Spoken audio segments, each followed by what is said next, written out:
Sir నేను ఎంత చేసినా నా వైఫ్‌ని సాటిస్ఫై చేయలేకపోతున్నాను సార్.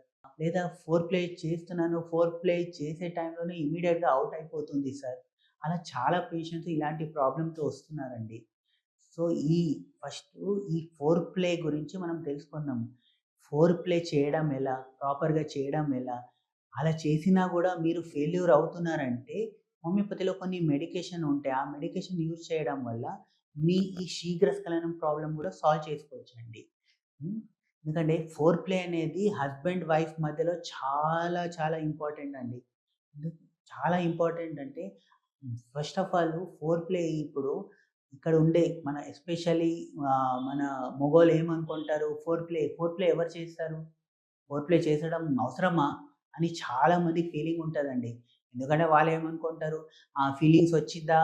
మనం చేసేస్తున్నామా? అయిపోయిందా? అనే ఫీలింగ్‌లోనే ఉంటారు. చాలామంది అలాగే ఉంటారు.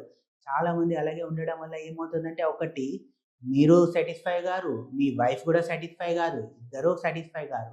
దానికి వన్ ఆఫ్ ద రీజన్ ఏందంటే ఫోర్ ప్లే చేయకపోవడం. నా దగ్గర చాలా పేషెంట్స్ వస్తారు.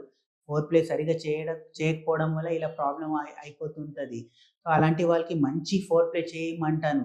చేస్తే ఆటోమేటిక్‌గా వాళ్ళ పెర్ఫార్మన్స్ అనేది ఇంప్రూవ్ అవుతుంది.